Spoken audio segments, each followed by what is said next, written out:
A escravidão no Brasil só foi oficialmente abolida em 1888.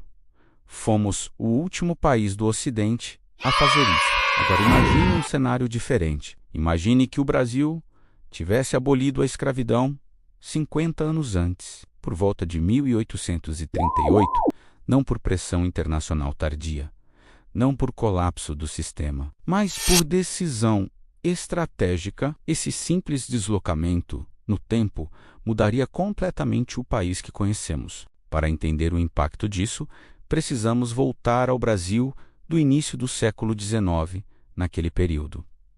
A economia brasileira dependia profundamente do trabalho escravizado, mas o mundo já estava mudando.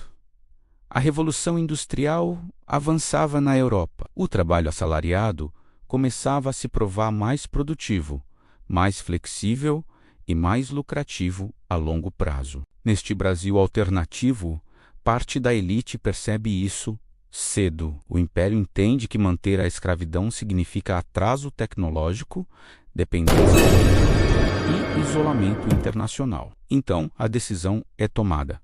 A escravidão será abolida gradualmente, mas de forma definitiva. E o efeito é imediato. Sem mão de obra escravizada, o Brasil é forçado a investir em trabalho livre, educação básica e formação profissional, décadas antes do que aconteceu na história real. A imigração não ocorre apenas para substituir escravos, mas para formar uma classe trabalhadora qualificada. Italianos, alemães, portugueses e outros povos chegam a um país que oferece salário, terra e oportunidade, não apenas exploração. O resultado é um choque econômico inicial, mas também um salto estrutural.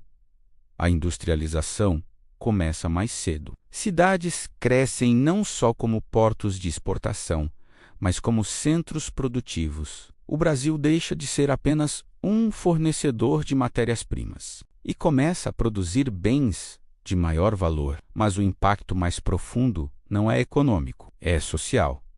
Sem a abolição tardia e sem décadas de abandono pós-escravidão, a população negra brasileira entra na sociedade como cidadã, não como massa excluída. Isso não elimina o racismo, menos nenhum cenário alternativo. Seria ingênuo assim, mas reduz drasticamente sua institucionalização. O Brasil desse mundo alternativo nasce menos desigual, não justo, mas menos brutal. Politicamente, as consequências são enormes. Uma sociedade com trabalho livre mais cedo gera pressão por participação política também mais cedo. O voto, o debate público e a imprensa ganham força antes do final do século XIX.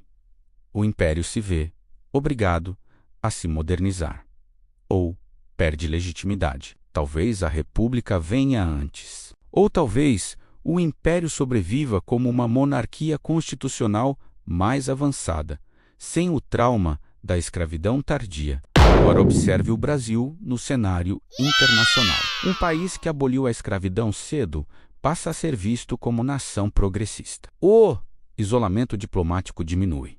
Parcerias comerciais se ampliam. O Brasil se integra mais cedo às cadeias industriais globais. Na virada para o século XX, esse Brasil não é apenas grande, ele é competitivo, e então chegamos às guerras mundiais. Um Brasil mais industrializado, mais educado e menos desigual entra no século XX em posição muito mais forte. Sua participação nos conflitos globais não é simbólica, é estratégica. Indústria, logística, tecnologia e diplomacia caminham juntas. Mas agora vem a parte mais importante da pergunta. Esse Brasil seria perfeito? Não.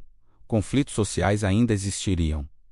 Disputas de poder continuariam. Elites ainda tentariam manter privilégios. Mas uma coisa muda de forma definitiva: o ponto de partida. Sem a herança brutal de uma escravidão tardia, o Brasil não começaria o século XX tentando consertar o passado menos, mas construindo o futuro. Talvez não fosse um país rico como as grandes potências, mas provavelmente seria mais coeso, mais educado e menos preso a desigualdades estruturais que atravessam gerações. No fim, essa pergunta revela algo desconfortável. O Brasil não atrasou porque era inevitável. Ele atrasou porque decidiu adiar decisões difíceis. E talvez o maior Brasil alternativo não seja aquele que venceu guerras, construiu impérios ou dominou continentes, mas aquele que teve coragem de mudar antes.